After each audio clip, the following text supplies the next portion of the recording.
If you've been following this channel for a while, you might have expected the third Zelda game I covered to be A Link to the Past, considering I did the first two in order.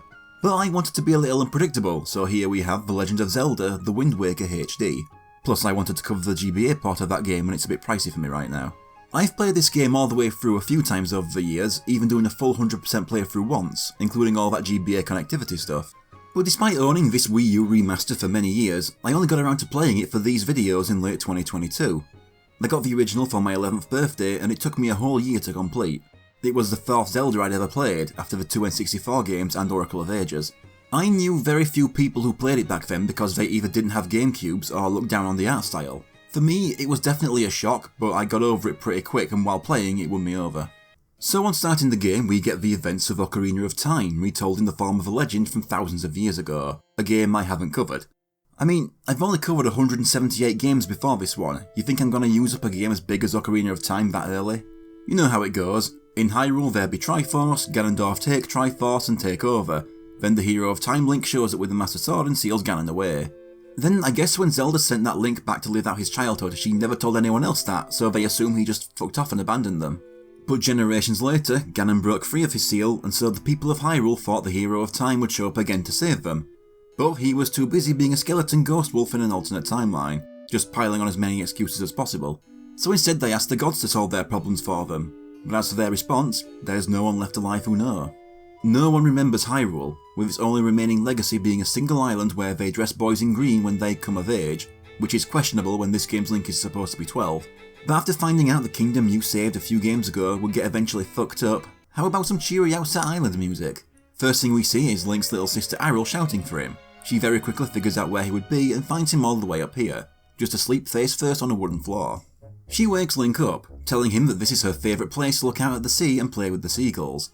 She gets quizzing Link on what day it is, only for Link to be too groggy to remember. It's his birthday. Their grandmother has been waiting for him to return home for a while now. So did he just sleep there overnight, or did he wake up in the morning and then go up there to sleep some more? And so I gain control of Link, and this is the first time we saw Link wearing something other than the tunic and hat in any Zelda game. At the time it was mind-blowing, and every 3D game since has started him out in some sort of casual outfit until Breath of the Wild changed how things were. I quite like this one. It's just one of those things where it seems blue just really works well on Link, to the point it seems blue may be his main colour for now. But Grandma can wait, I've got some exploring to do. I drop down from the lookout and use this game's exclusive crawl whenever you want mechanic to go under the steps of his house for a rupee. The house belongs to this guy, Mesa, who's trying to cut his grass in a game where grass grows back every time you leave the area. Crossing the bridge and halfway I can talk to a kid, Joel, who explains the mechanics of jumping by running off the edge of the platform or floor. Using it I can collect these rupees. I think this is the first game in the series to have the yellow rupee that's worth 10. Across the bridge is Joel's father, Abe, who's trying to sneak up on a wild pig as his wife wants one for her pet. He's the one who explains crawling to you. Moving on and past the next house is Joel's younger brother and Abe's youngest son, Zill. Always one of the most memorable NPCs from this game thanks to the giant snot bubble going down his body.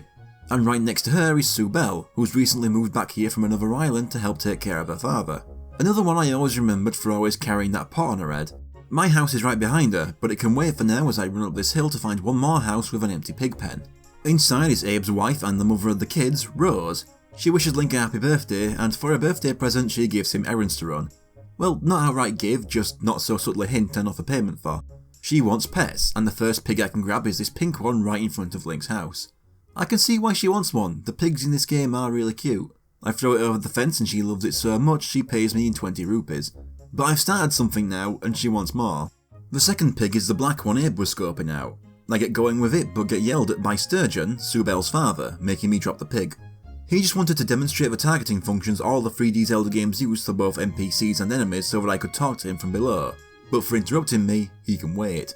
I hand over the pig and Rose pretends that I did it completely unprompted without any influence from her. She gives me another 20 rupees. She tells me to bring any more if I find them, and there is one more. Around Mesa's house is a pink pig with black spots and I take that back too. I give her one and I get one more red rupee. But I don't think 60 rupees is a good enough birthday present, so I climb up a fence and use it to get on her roof so I can drop into the attic. A lot of pots and barrels I can smash up for even more rupees. I drop down to their living room and take part in one of my favourite pastimes in this game, climbing people's tables and smashing up their cups and plates. It's okay, they'll get some more as soon as I leave. No photos of them or their children I've noticed, just flowers and crabs. Sturgeon can stay waiting as I intrude in Mace's house next. There's a tunnel under his bed I can crawl to, leading to a chest containing what I assume are his savings of 20 rupees. It's my birthday, I'm doing no wrong. I finally use the targeting to talk to Sturgeon, and what's going on with this guy's head? The 3D games before Breath of the Wild all had plenty of NPCs that ranged from just a bit weird looking to seriously fucking ugly, but people in this game tended to look relatively normal within the art style. But Sturgeon's gross giant head stands out. He tells me I can learn more inside his room, so I climb the ladder and go inside. He basically tells me that tacked to the walls are a load of tutorials. I don't need to explain what they say, as I'll bring up the things they teach as they become relevant. Once he's done explaining, a bang from downstairs knocks down his shelves and destroys all his pots. This makes him displeased and his gross bulbous forehead go red, but nowhere else on his face. He tells Link that downstairs is where his younger brother lives. If Link's lived here all his life, then he probably knows this already.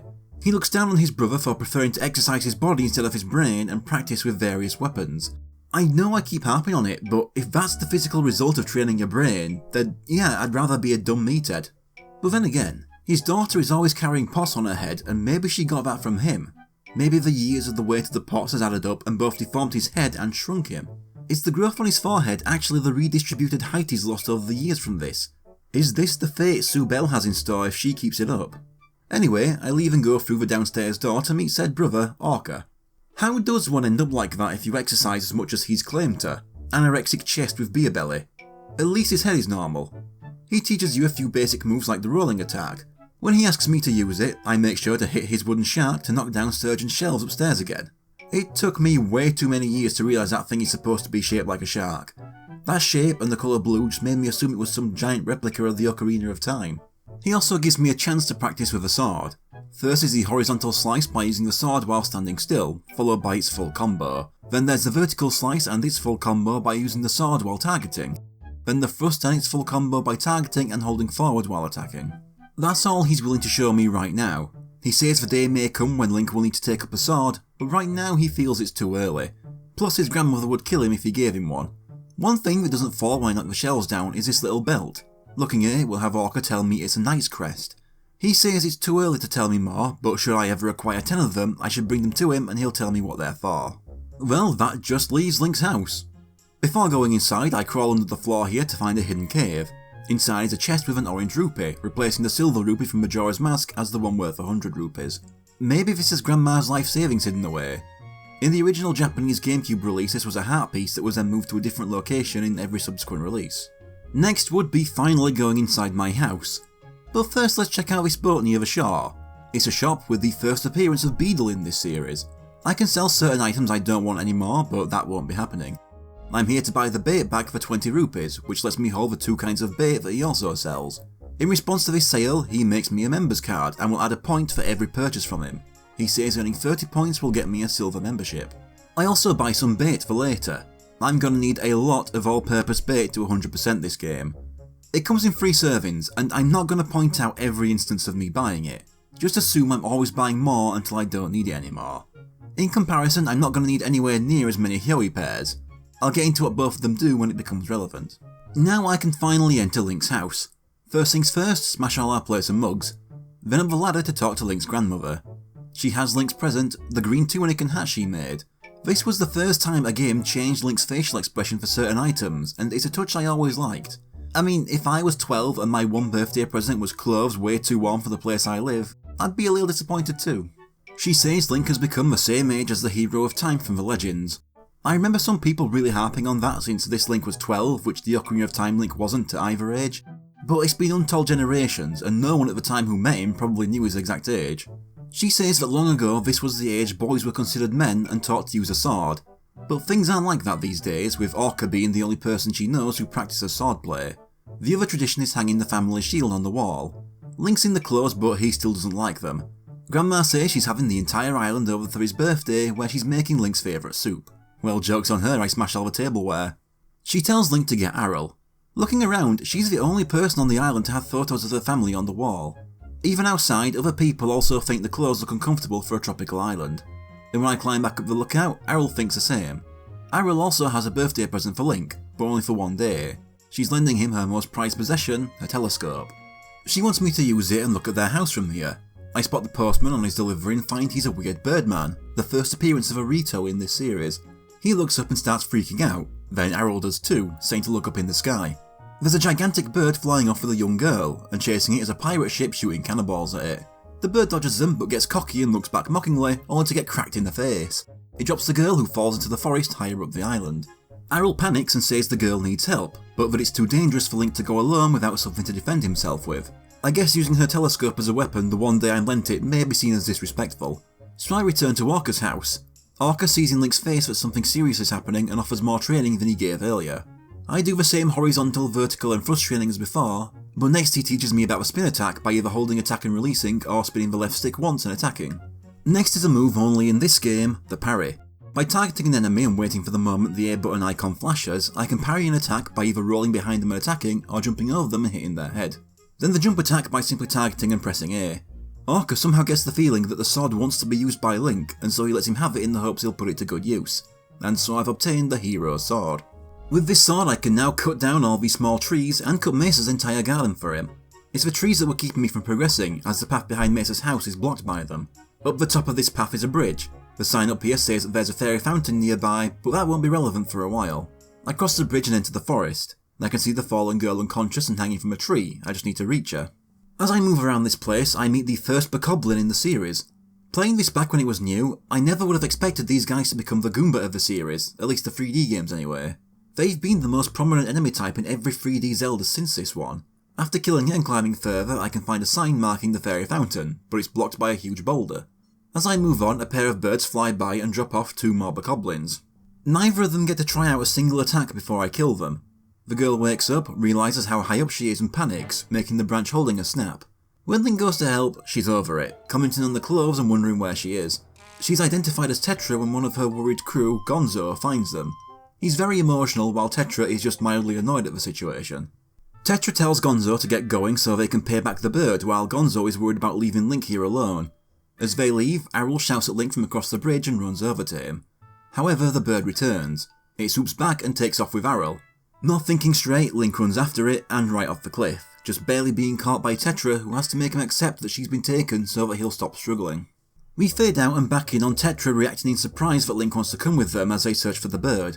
She asks if he realises he's asking to travel with pirates, plus she doesn't want a kid travelling with them, saying that Aryll's kidnapping has nothing to do with them. That's when the Rito postman from earlier, Quill, interrupts. He says that had the pirates never come to this island, Aryll wouldn't have been taken. Being a travelling postman, he picks up a lot of information, and one thing he has learned is that young girls with long pointy ears are being kidnapped from all over the Great Sea. Tetra has those ears too, as does Aryll. Quill reasons that the bird mistook Aryll for Tetra, meaning them coming here put her in danger in the first place. Tetra can't argue back against it. Then Quill adds that Link did save her from the monsters in the forest. He also adds that he knows where the bird has made its nest, in the Forsaken Fortress at the most northwestern point of the Great Sea, and a name Tetra recognises. The guilt trip works, and Tetra is willing to let Link come along. But since she's heard nothing but bad things about the Forsaken Fortress, she tells him he needs to get a shield first, as she isn't letting him come along with just a little sword. She also warns him that they won't be coming back here for a while, so he'd better say his goodbyes while he can. You can chat to everyone outside. The kids don't want Link to go, while the adults can't believe someone would kidnap Aryll. Back home, I go up the ladder to find that the shield is missing, so I climb back down and see that Grandma is holding it. She's apprehensive, but she eventually encourages Link to take it, getting us the hero shield, and another moment where Link looks upset in the item get pose. She already knows that Aryll has been kidnapped and is on the verge of tears that someone could do that, but she doesn't have anything else to say before I leave. Alongside Tetra and Gonzo is another pirate, Nico. He's just so thrilled that with Link's arrival, he's no longer the lowest in the hierarchy. Gonzo, on the other hand, after worrying about Link earlier, is now threatening to throw him overboard if he acts out. And Tetra isn't very impressed with Link's ancient shield, but allows it. We then see the ship setting sail while everyone waves Link goodbye, all except his grandmother who's by their house. Link spots her and gets emotional while waving to her specifically. Then Tetra teases him for being upset, wondering if he isn't better off changing his mind while he still can before he gets more homesick. Tetra says that Link can't hang around on the deck all day, and so she's making Nico look after him. I have to find him below a deck and see what he wants me to do. But I can look around here first. Gonzo's steering the ship and doesn't like to be watched.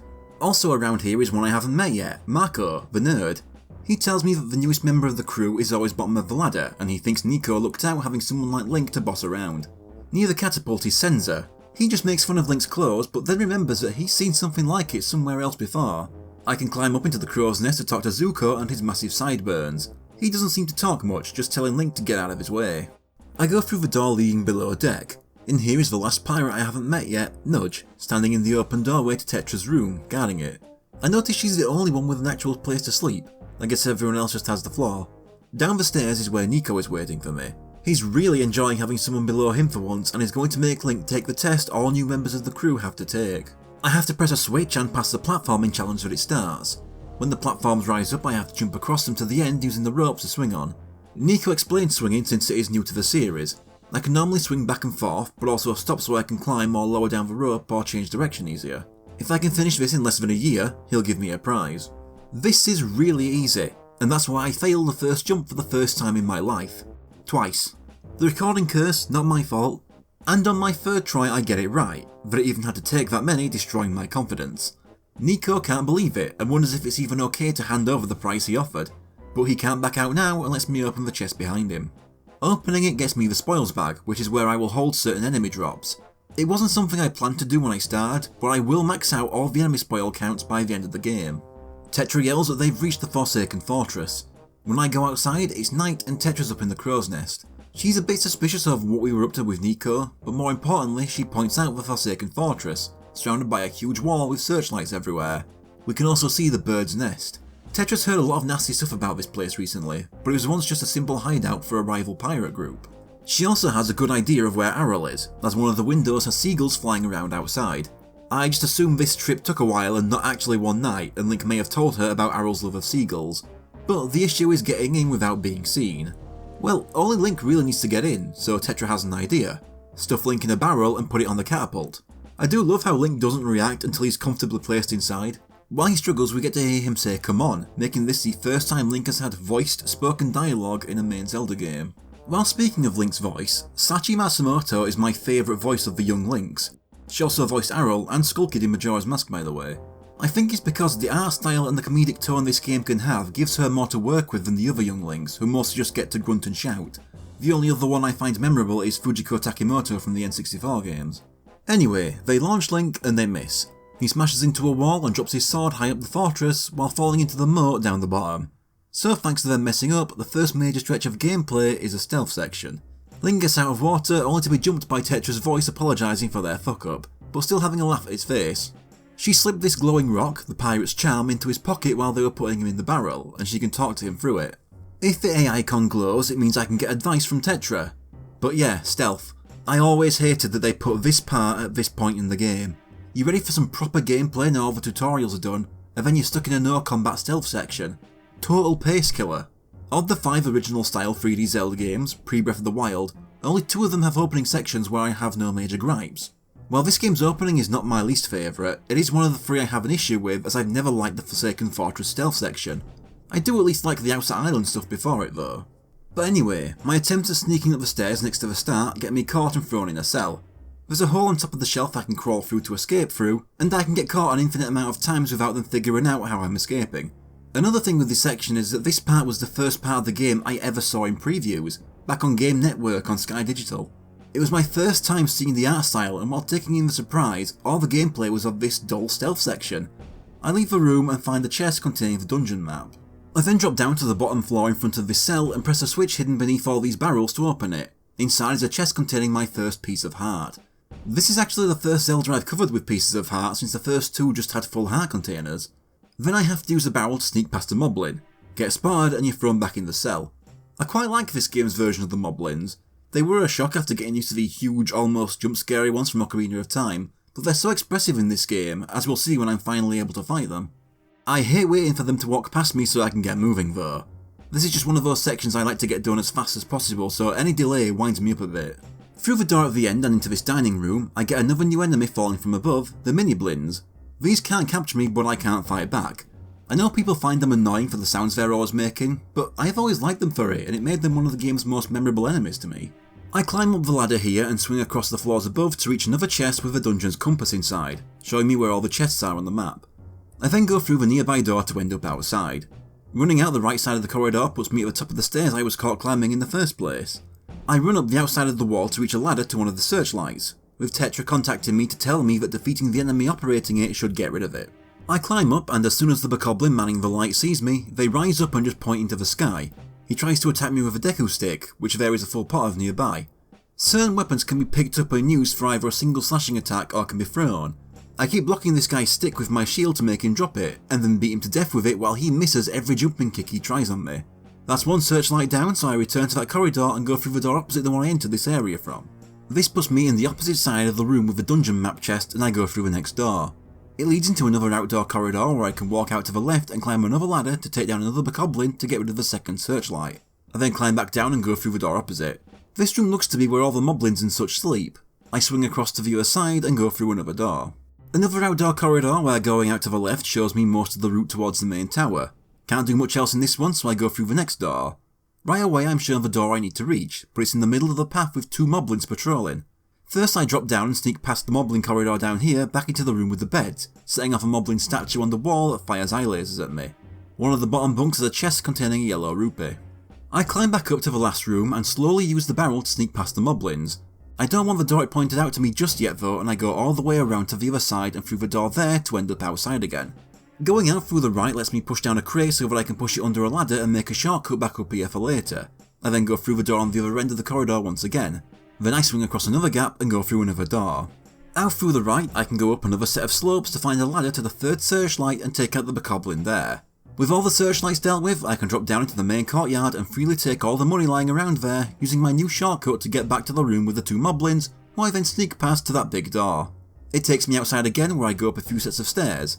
I have one last moblin to sneak past before I go up another slope to reach a narrow ledge. I drop down from here first and push down another crate under another ladder to create a second shortcut. As for that ledge, pressing A against the wall will have Link press up against it so I can sidle across the ledge. I do it one more time and go up some more stairs to find my sword. But Link's jumping in celebration alerts the bokoblin guard and makes a spiked wall come up behind him. This bokoblin has his own sword and shield, but I run right into mine to get it back. I knock him down to make him drop his sword and take that too, easily killing him with it. His death unlocks a door here. He also dropped my first spoil item, a joy pendant. These are said to be attracted to people who spread joy. I go into the room and inside is a cell containing Aryll playing with the seagulls and two more kidnapped girls, one clearly rich and one poor. As the two see each other and Link runs over, he can hear something. That dickhead bird drops down again, grabs Link in its mouth and flies off with him. It takes him to the very top of the fortress where we can just see a very familiar green-skinned, red-headed man wearing black while a little arrangement of his Ocarina of Time boss battle theme even plays.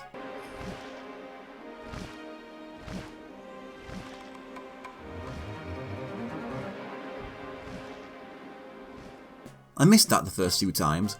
He gestures at the bird and it throws Link off into the distance. While Link lay unconscious in the ocean, a boat approaches him. The next morning Link can hear someone telling him to wake up. When he looks around, he can't see anyone, until the front of the boat turns around and starts talking to him. He has a good chuckle at Link's surprise and introduces himself as the King of Red Lions. He's been watching Link since he set off to the Forsaken Fortress. He's all, that was really brave, but also fucking stupid. He confirms that the man controlling the fortress is indeed Ganondorf, the same one from Ocarina of Time who was sealed away at the end, the one in the legends passed down on Outset Island. He has no idea why his second sealing from the gods has failed, but he's back and no one is safe. He asks if Link is still prepared to try and save his sister from him, and he is. Then the King of Red Lions will gladly guide him in that goal and advise him. In his current state, Link has no chance of taking Ganondorf on, so they're going on a quest to get him the strength he needs. But they can't leave yet as they lack a sail, which the king is a little embarrassed about. So he's brought me to Windfall Island, southeast of the Forsaken Fortress. The place is filled with merchants and so we should be able to find someone with a sail here. He also says that if I look around I may find some valuable information. First new characters I bump into are these two kids, Potova and Joanna. Potova, completely unprompted, denies that the two of them have been spreading rumours. Moving further there's Damper talking about his new pet pigs. And I've all just noticed with the video pause as I write this that the guy with pigs also has a pig nose. There's a shop next to him. This is the bomb shop run by Bombmaster Cannon and his stupid hair. However, he's selling the bombs at a price far higher than the game's highest money cap. He's a bit of a snobby prick. Outside I can climb around the side of his shop and up the back to find a hole inside. I can break his stuff for some money and drop down in front of him to piss him off. Back outside I run straight ahead to meet Kane. He's a sailor that doesn't get how many living here have no desire to travel.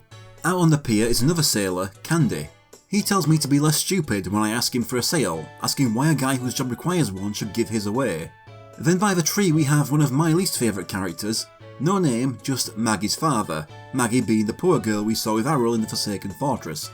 Anytime you come near him, he forces you into a conversation about finding his daughter. That he does this can cause issues with other things. Then up the hill we have Anton, always going for a walk around town. I've never liked him, and it's for entirely petty reasons. Then at the top of the hill is Tot, dancing in front of this grave, but he just can't seem to get it right. After introducing himself, he talks about how he met a person who could perform a magic dance that could turn night into day, but no matter how much he tries, he can't pull it off. I assume this is that guy's grave. Back on the hill is a door leading into a prison, and inside said prison is Tingle. So I've heard people say that Tingle being in jail is a jab at how hated he was outside of Japan, but is that true? I myself never saw much hate for Tingle until after this game came out. Back when he was in just Majora's Mask and Oracle of Ages, I never saw many people talk about him, but obviously that's just anecdotal. Seeing Link also wearing a green hat and green clothes makes him think he must also be a fairy like Tingle believes he is. He doesn't elaborate on why he's in prison, just for troublemaking. I step on the switch here to open the door and let him out. To thank me, he utters his magic words and gives me an item that's now totally useless. The Tingle bottle lets me use Miiverse to send out messages in bottles online for other players to find. Thing is, Miiverse has been shut down for 6 years now, which had these only usable for just over 3 years. This replaced the Tingle Tuner, which let you connect the GameCube to a Game Boy Advance and pay Tingle for added bonuses. One of the Tingle Tuner side quests was simply made available normally in the HD version, which is nice at least. Before Tingle leaves, he also gives me Tingle's chart, which shows me where his island is. Once he's gone, I go into his cell. I push aside a crate and find a tunnel I can crawl into. This is a small maze, and the correct path is to go right, left, forward, right, forward, left, right, forward and right at the turns to find a chest. This gets me the Picto Box, which has had a massive upgrade from the GameCube. It used to only hold 3 photos, but now holds 12, making a certain side quest far less time consuming than before and will save me literal hours. Another addition is Selfie Mode with a collection of expressions from Link. It's a neat addition, but I'm not one of those who burst with creativity using in-game cameras, so I won't get much use out of it. I deliberately take a wrong turn on the way back, so this rat will open a trapdoor to get me outside faster. This time I run past Kian and Maggie's father and go up this street. First person I see here is Minenko, a woman so obsessed with reliving past glory as a former Miss Windfall decades ago that she's fishing for compliments from a child. The shop she's in front of is the potion shop, run by Doc Bandam. I don't have any bottles to put potions in though. For some reason, when I was younger, I always assumed he was a distant descendant of the Bombchu shop owner from Ocarina of Time. I think I reached that conclusion just based on them both being bald and running shops. I then go into the house a bit further up. There's an auction stage here and some very fancy, very shiny pots. I can't resist myself and smash one, earning the fury of Mila's father, Mila being the rich kidnapped girl at Forsaken Fortress. For the first time in the series, Link is going to have to pay back his vandalism, 10 rupees for each of his pots you break. But only if I break more than the first one, so I got away with it. On the steps next to the house is Camo, always looking mopey. He doesn't have a sale and is in a bad mood. And then further up are the 2 town gossips, Pompey and Vera. Judgy arseholes about the school teacher's supposed tackiness and psychoanalysing what she values in life based on owning jewellery. They're also patronising to Link when they notice him overhearing. Talking to them again has them gush over the man who lives in the brick building at the top of the steps, Lenzo, and discussing the rumours that he has a girlfriend. Off to the side and down this ramp is Missy, who tells you of Dragon Roost Island to the east, populated by the Rito. We can see it from here too. I ignore the stall here for now and talk to Garrickson, who is always walking down to the post box and telling me about post boxes. At the stall is a guy in a thick coat, Zunari. He comes from a sea outside of the setting of this game before he moved to Windfall. On his way here, his ship was completely destroyed by a storm, with only one object on it surviving. He doesn't say what it is, but he's willing to sell it since he's desperate for the funds to open the shop that he travelled here to open. It costs 80 rupees and turns out to be a sale. The King of Red Lion said to come back to him once I get it, but he can wait. Well, Zunari can open his business and I go up the stairs next to him to enter the cafe above. It's managed by Jillian, who can give me a little bit of information, such as one of Beedle's ships showing up here and circling the island only at night. In here is Gossack, who's maybe the only person on the island outside of the girl's fathers who seems to care about the kidnappings. Back outside and down the stairs we have Sam sitting on this bench. He says that many people come here to open shops and make money, but he'd like people to be able to enjoy Windfall for reasons other than money.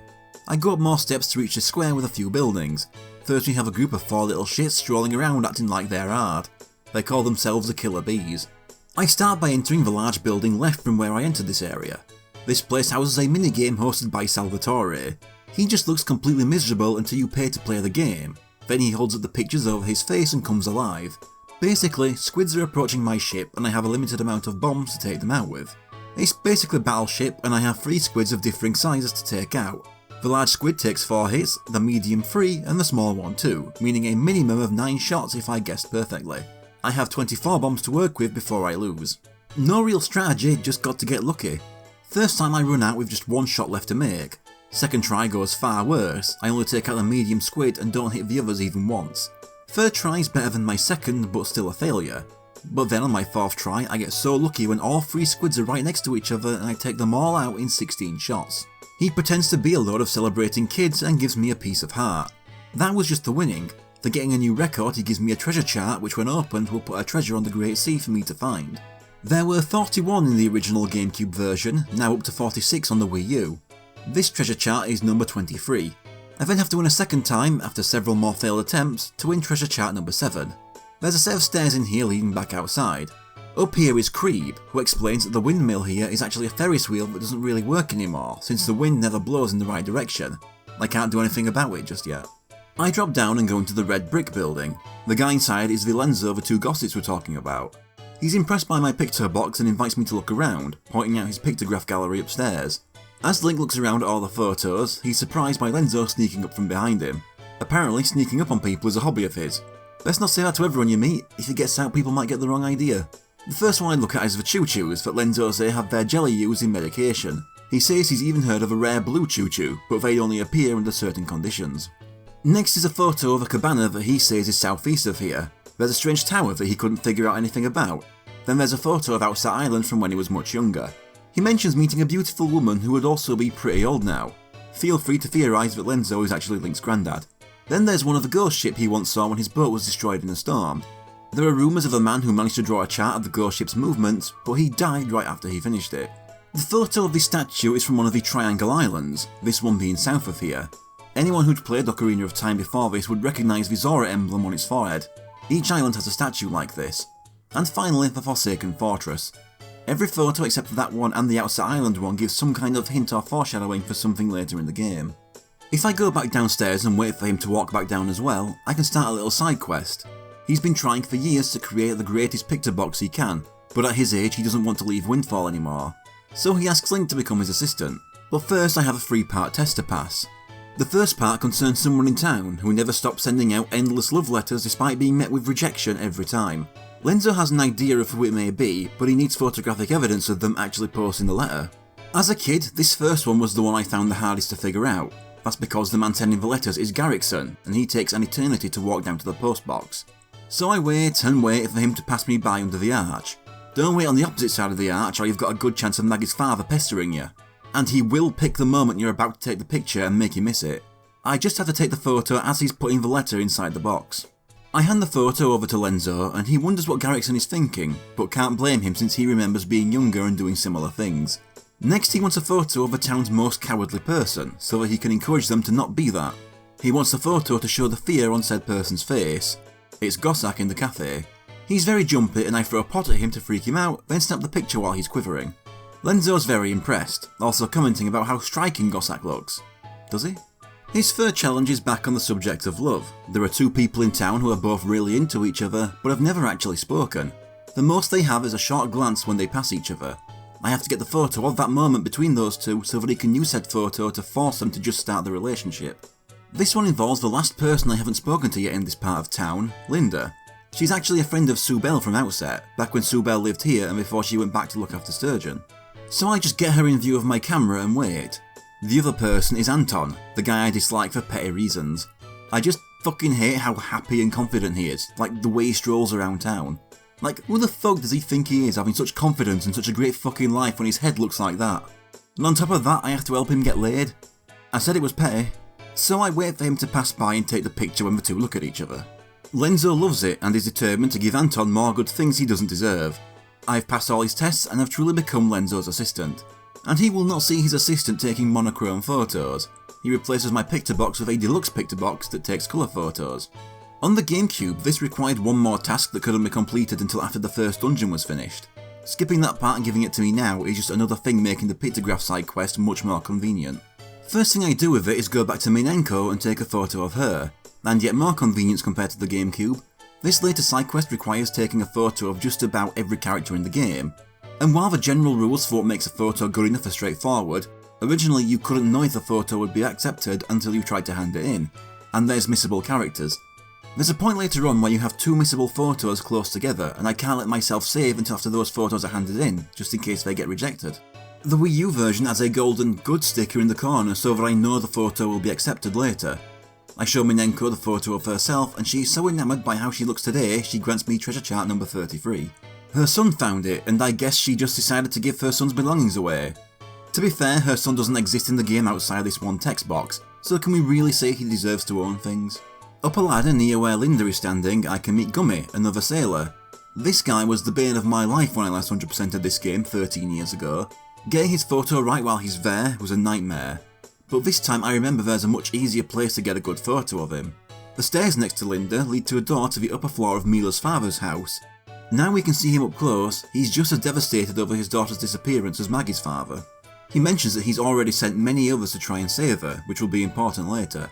He comes across as an arsehole at first for making me pay for my vandalism, but he makes it clear he will gladly give up everything he owns with no regrets to get his daughter back.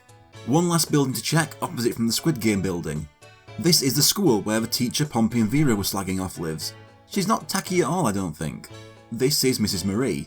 She's been teaching the kids on this island for 20 years now, but lately the killer bees have been getting her down since they never listen to her or even show up. She asks me to talk to Ivan, the leader, to try and make him stop being a shit. On the wall she has her words of joy, secretly talking about joy pendants and how giving her 1, 20 and 40 will get me different rewards. So I go outside and have a chat with them. Ivan calls Mrs. Marie a hag and knows she sent Link to deal with them. But they don't think they need to listen to Link, but they will listen if I can defeat them in hide and seek. If you want someone to take you seriously, it's the only way. I have to find them and then catch them when they try to run away. They won't leave the island and they won't go indoors. First, under the arch next to Linda, I can find Jan hiding behind a bush. He jumps down and runs up the street, but I easily catch him. While I'm I talk to Camo. He's bitter that Linda is showing more attraction to Anton after I took that photo. Camo begrudgingly admits that Anton is an alright guy, but it's Anton, it's right to be bitter at anything good he gets in life. Talking to Linda confirms she's been thinking about him more. But those kids. Behind the grave Tot is dancing at, I can find Jun Roberto. He jumps down into the sea and tries running from there, but it doesn't help him. Then I roll into the tree Maggie's father hangs out under and knock Ivan off the top.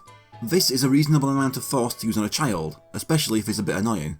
He tries to run up the hill, but I get him too. The last one is Jin, hiding behind the bomb shop. I get him as well, and that's them all. After being annoyed they lost, they say they won't cause any more trouble. To reward my amazing hide and seek skills, they give me a piece of heart. But they also want me to apologise to Mrs. Marie for them.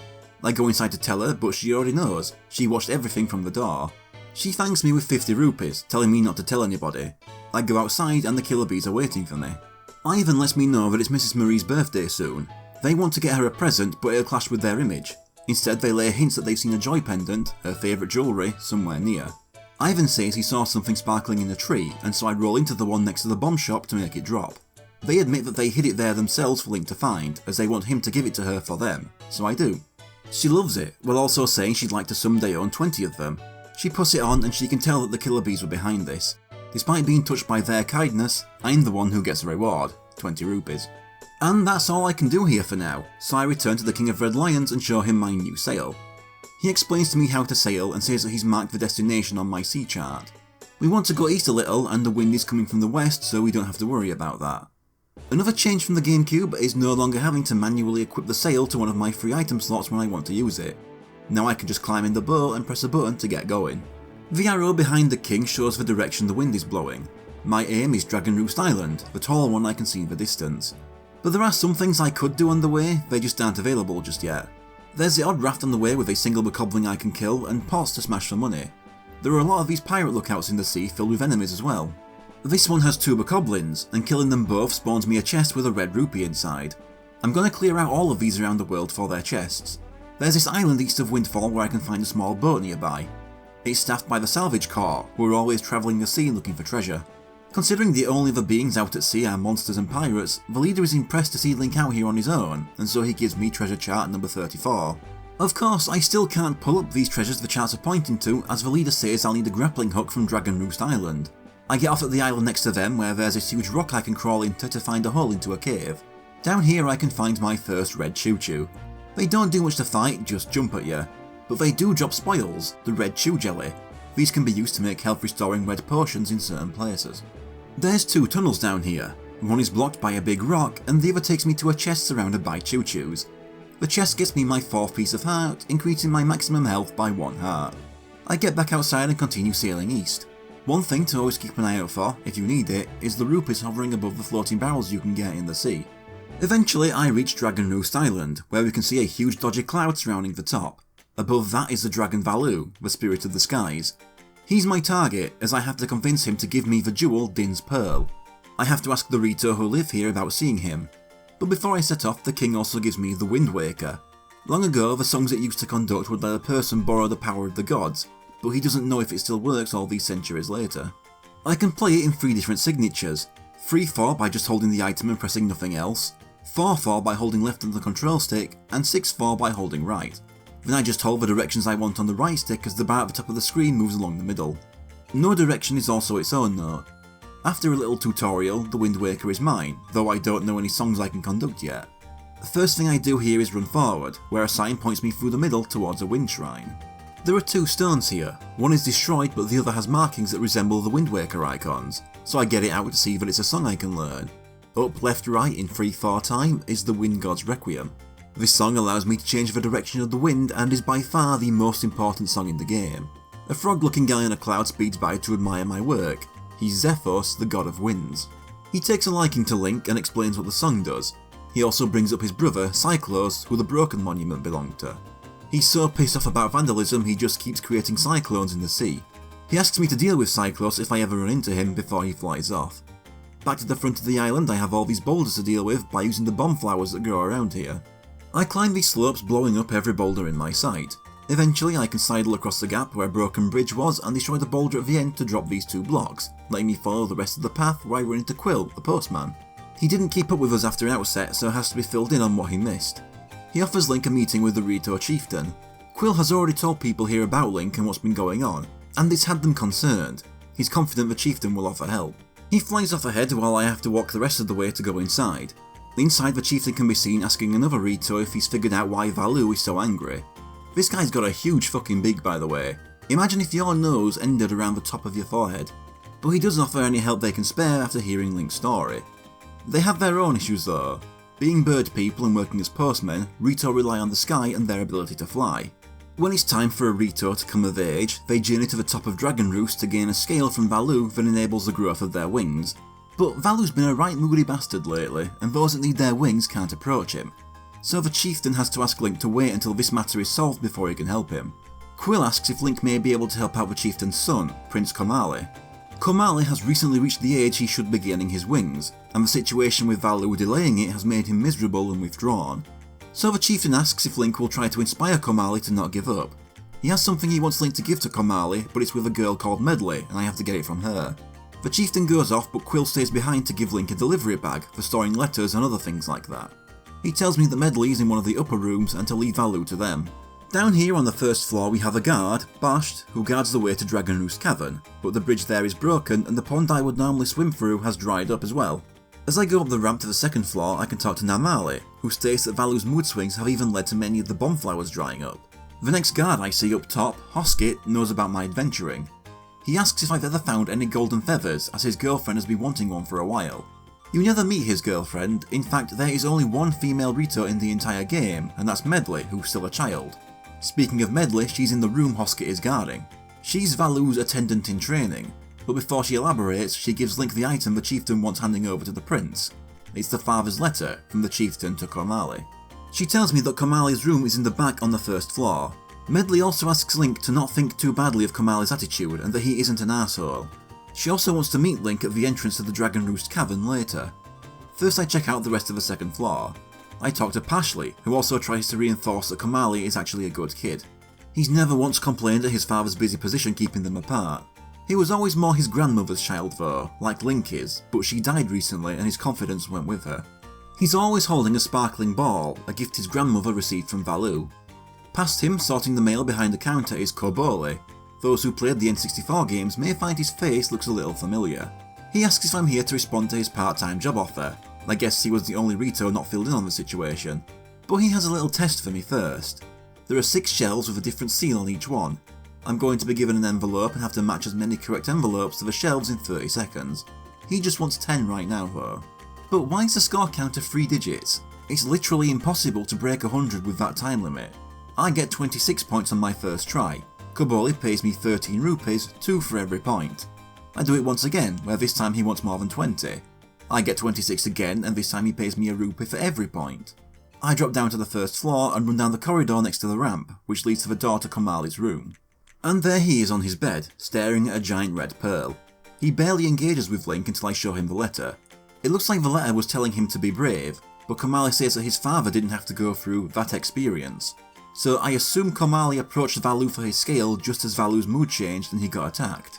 He also calls Link nosy and he says he has no intention to go near Valu. When Link offers to calm Valu down, Komali accuses him of bragging, saying he'll only listen to Link if he can find a person who can get through the Dragon Roost Cavern to Valu now. So despite 2 people who know him saying he's a kind person, and knowing that he's had a traumatic experience and lost his grandmother, I still think I'm going to judge him negatively based on this one conversation. Yeah, all that horrible stuff has happened to him, but you see, he was mildly rude to me just once across the entire game. I think we know who suffered more here. Nah, Komali's okay. Of all the even slightly important characters, I do forget about him far more often though. I return to Kobole and he wants me to sort 25 letters this time. I get 27 and he pays me 3 rupees per point for 87 rupees. He finally realises the chieftain told him about Link and is no longer surprised he's so good. He says their new part-time worker is arriving and that maybe Link can show him a thing or two when he gets here. I then drop down the first floor again and go through the tunnel Bashed is guarding. There are dried up bomb flowers here and I drop down from the broken bridge to find Medli. She says that a spring used to be here, but in one of Valu's moments, he shook the mountain, which knocked a boulder down and plugged it. She asks how Prince Komali was, and when she gets her answer, she feels she is to blame. His grandmother was Valu's previous attendant and Medli's teacher. She was so good at dealing with Valu that Medli feels unworthy to even be compared to her. She feels Komali's suffering is due to her not being a good successor. Medli wants to go to the shrine at Dragon Roost Peak, but the ledge that leads there is too high, and in this place she struggles to get enough wind under her wings to fly. I have to pick her up and throw her to the ledge, making sure to keep an eye on the constantly changing wind direction here. I proceed to deliberately throw her face first into a wall several times because the things she says while dizzy are a little amusing. After guaranteeing she'll have issues later in life, I throw her at the ledge, and still injure her. That one actually was an accident, but I get her up there next time. She goes off alone to speak with Valu and asks Link to look after Komali if anything happens to her. All she has to thank Link with is an empty bottle. She tells Link not to tell anyone and goes off. Thing is, if she dies, the rest of the game being about looking after the prince sounds fucking boring, so I'm going after her and solving it myself. I bottle some water from the little bit of the lake still remaining and use it on the dried bomb flowers. Luckily this is like turbo water or something because the flower grows back in seconds. I then use it to blow up the rock to unplug the lake and fill it back up so I can swing across to the other side. Past it is some lava and these statues holding baskets. I throw bombs into them to make them fall from the walls and create platforms I can jump across so I can enter the game's first full dungeon, Dragon Roost Cavern.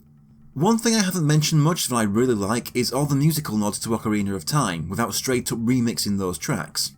Outset Island's theme had a section of Kokiri Forest music, Windfall Island had a bit of Kakariko Village, and this place's music takes us a bit from the Dodongo's Caverns music. I start by pulling these 2 blocks aside to reveal a hole I can crawl through. I kill the bokoblins in here and take the burning Deku sticks they left behind. I light the 2 torches left of the locked door to spawn a chest containing a small key that I use to unlock said door. The next doorway is boarded up, but a single slash breaks it open. The camera pans to show me the rest of this room. Wooden platforms lead to a rope bridge and this one pillar of fire that rises up and disappears. The door to the left is locked, so I go across the platforms, pull this block out to jump to the next, and before jumping across to the bridge, I get out my picto box to take a picture of the keys flying around. Although their flying does make it take a few attempts before I get one that's good enough. And then when I jump, the fire shoots up and hits me, but I stay on the ground so I'm fine. I cross the bridge, ignoring the keys as it's too easy to cut the bridge down without thinking and drop myself in lava. I then use the bomb flower on the rock in front of me to reveal another door to go through. There are 3 segments to this room separated by lava, but there are also these large pots with drops of water on them. They're full of water, and throwing them into the lava will cool it a bit to create a temporary platform. First I get to the small section to the left to reach a chest getting me the dungeon map. Then across to the section opposite the start where I go up a ladder to the next door. There's much thicker boards here, but it's okay, because a bokoblin was hiding in a pot and breaks through it himself. I take his sword after killing him and use it to break down the boards to the right. There's another tunnel in front of me, but first I go left and break down more boards to reach another chest. This gets me another small key. I reach the next door and a choo-choo here leaves behind an orb that when smashed releases several enemy drops instead of one. Spoils, rupees and hearts. Almost every enemy has a chance of leaving one of these on death. Through the door and I'm back in the lava and bridge room at the start. There's a boulder blocking my way back to the start, so I smack a bomb flower to blow it up, setting my ass on fire while doing so. But now I can unlock the door I had to walk past the first time. There's a fork, but I can't go right yet, only left. The door here is barred up, so after taking out the choo-choos I approach these weak boards to have the bokoblin with a stick break out. I take its stick and light it on fire to burn down the thicker boards to reach a switch that opens that door. It takes me outside where I cross a bridge and then climb this ladder. There are cracks in the mountain that spew out fire that can damage me but not affect this wooden ladder. I wait and then climb to the top where I'm attacked by my first Cargarok. I almost get myself killed trying to take a good photo of it, and even then the game's idea of good is suspect. After killing it I have to sidle across a wall with another huge fiery crack in it to reach a huge boulder. I climb across another narrow platform and then higher up to reach a bomb flower I can use to destroy it and go through the door it was blocking. In here are 3 stacks of blocks at different heights. I have to pull out 1 block from underneath each to make myself some stairs I can climb to another doorway. I see a rat crawl out of a hole and as I try to get a photo it hits me and knocks several rupees out of me while another tries to run off with one. After I kill them, the king talks to me through the pirate's charm and tells me that if I spread bait at their holes they'll give me some treasure. I do so, and this one doesn't give me anything but offers to sell me potions.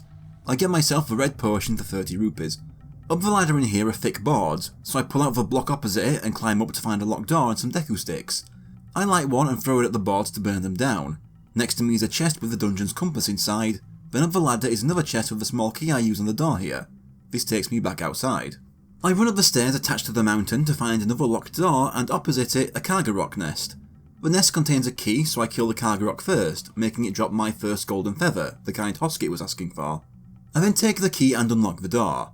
I take a deku stick near the entrance, light it and run through the tunnel, lighting a torch, burning down some boards and then lighting 2 more torches behind it to unlock a door. But first, near the first torch I lit is a chest containing a joy pendant. I then go through the door to reach another bridge, but next to it is a huge pot with a boulder on top, so I use a nearby bomb flower to open it. This will let me walk between that pot and the one back at the start of the dungeon I didn't bring up. I then cross the bridge and go through the next door which locks behind me. There's one bokoblin out in the open and another hidden in all the pots around here. There's a single torch to light down here to spawn a chest that gets me treasure chart number 39. The last bokoblin is found by rolling into this wall to knock down the pot hiding him. Taking them all out reopens the door leading in and opens the one at the top, which I go through. It takes me to some lava, some pots of water and a central platform with a new enemy on it. I first take a photo of the Magtail. To fight these I have to wait until they leave their eye open to attack and go for it. Thing is, on this tiny platform I keep knocking it back into the lava, making it emerge healed. What I'm supposed to do here is wait for it to attack so I can parry it and kill it in one. There's fire constantly rising from the lava in the back. I throw a pot of water over that spot when it isn't rising so that I can then ride the platform up to a door. There's a pool of lava I can't cross yet and 2 huge boulders on my end. The first one I blow up was hiding another of those warping pots, and the second a door. This door also leads back outside. I'm now near the top of Dragon Roost where I can see Valoo throwing one of his tantrums up close. I run up the long set of stairs as they all collapse behind me and go through a gate to find Medli imprisoned by 2 bokoblins. The gate closes behind me and a mini-boss battle starts. These bokoblins have shields they can use to block my own attacks with, but they don't last long. Then a Cargarok flies by and drops off a moblin. After having to sneak around these, unable to fight back in the Forsaken Fortress, being able to fight one for the first time is quite satisfying. I jump slash it to make it drop its weapon, but they can still fight barehanded. In fact, it gets more aggressive, punching me flying to give it the time to get it back. So instead I just get aggressive and refuse to let it have the chance to attack again. After killing it, Medli's cell door opens, but she can wait as the moblin left an orb behind containing my first skull necklace. Only dropped by moblins, there are a few people out there who are really into them. Medli can wait a little longer as I take a photo of Valoo mid-tantrum. I talk to Medli and she's found out that the reason behind Valoo's temper is that there's a strange creature underneath him messing with his tail hanging down into the room below here. Why not just take his tail out? If he's left his tail in there to be tormented that long, then he must actually enjoy it. Maybe that's why he's lashing out at everyone. They're interrupting him while he's trying to enjoy himself. Medli decides to go back and tell everyone what's going on, and gives me the grappling hook she used to get here. Even when it's technically not needed, I'm going to get a lot of use out of this. Medli wants me to follow her a little higher up, giving you a little tutorial on the grappling hook. If I can grapple a target, the cursor will flash yellow, and then it just acts like the ropes I've swung on before. I go down this path swinging some more and break these boards to drop back down to the entrance of this area. To the left are more branches to grapple across, and I take them all the way down to another door. I cross the bridge in here and take out the bokoblin on the other side, and the one climbing around the bridge to make a chest spawn below. I cut the ropes holding the bridge up to break it so I can reach the chest and get a joy pendant. Then there's another door opposite leading back to the very first lava room with the long bridge. Where the lava rises there's a platform held up by ropes. I cut them with a spin attack and wait for the lava to stop again so I can drop in front of another doorway. I cross a few platforms to a ladder and reach a barred door. Above me is a grapple point attached to a weight. When I pull on it, it unlocks the door. Through it is more grappling across some more platforms to reach the next door. In here is a chest surrounded by a ring of fire.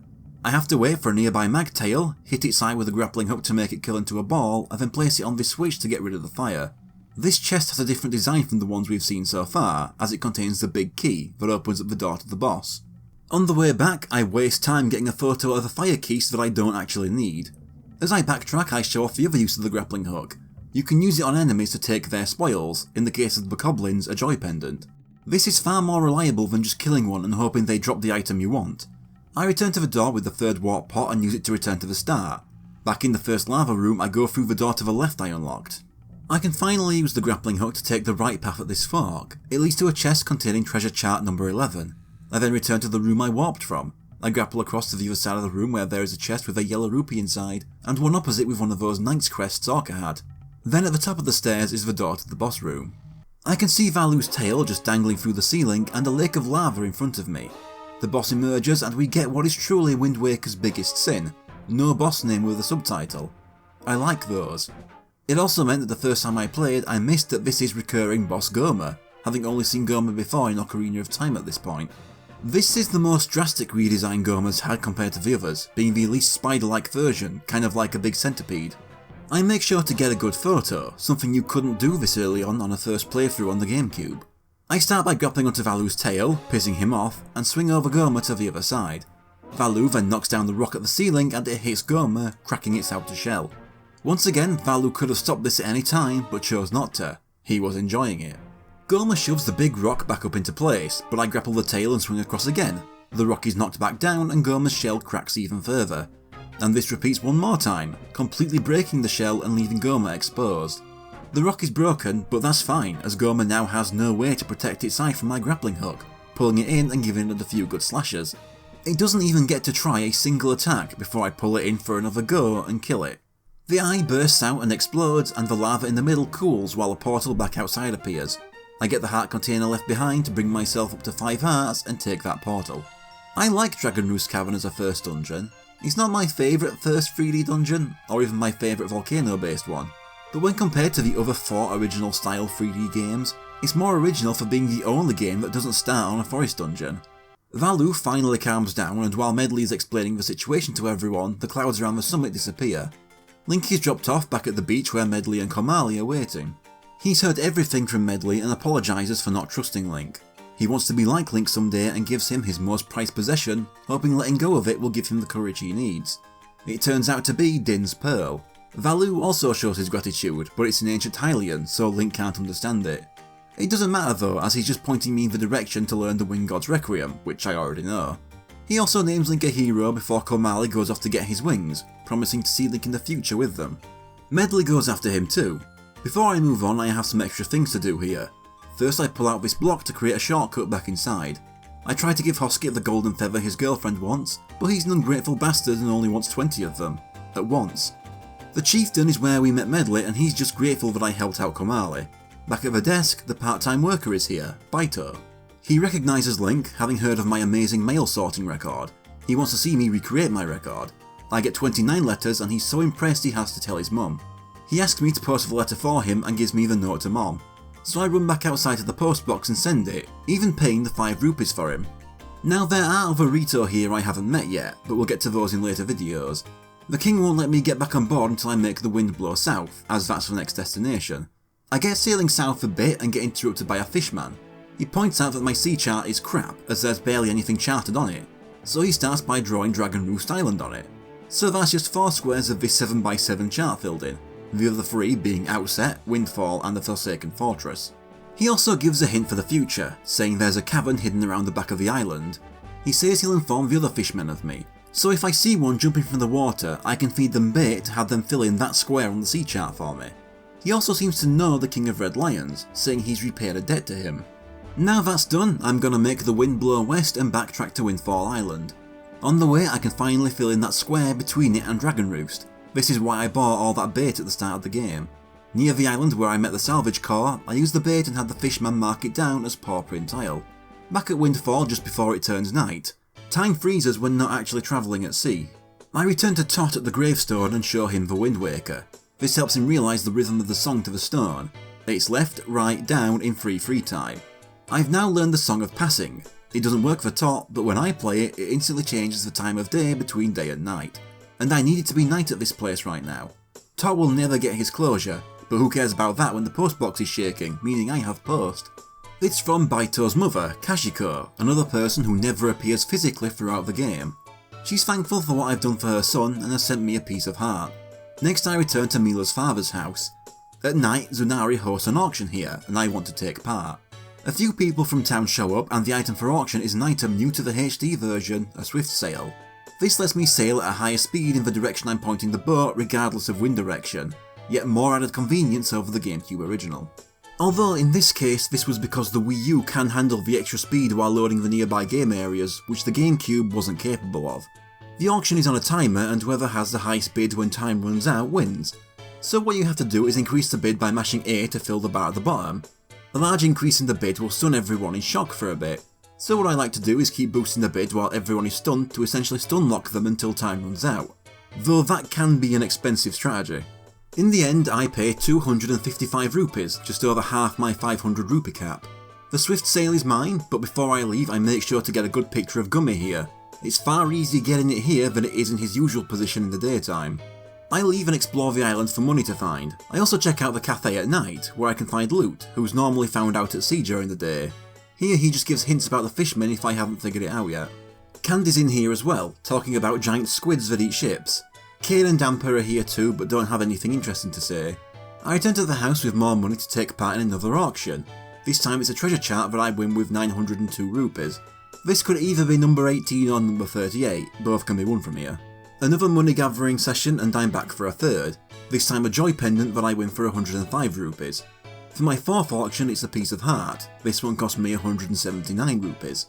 And then my fifth one is either treasure chart number 38 or number 18, whichever the other one wasn't. I get this one for 110 rupees. And that's the auction cleared out of all its rewards. It's also where I'll be leaving things for this episode. I was wanting for this episode to cover up to the end of the second full dungeon, but as usual this has turned out longer than I expected, and after the Pokemon videos I'm trying to be less rigid in my plans to avoid the issues I had while making them. And if that means a game taking a video or two more than expected to fully cover, then so be it. I've scheduled things so that the wait for part 2 won't be that long though to make up for it. But the stealth section aside, I had a lot of fun in this first episode. Windfall Island especially is just one of my favourite Zelda locations with a lot to do to start with, and I'm still far from done with it. But look forward to next episode where, hopefully, I can fit 2 full dungeons into one script. There is a lot of side quests in between them though, so I'm not making any promises.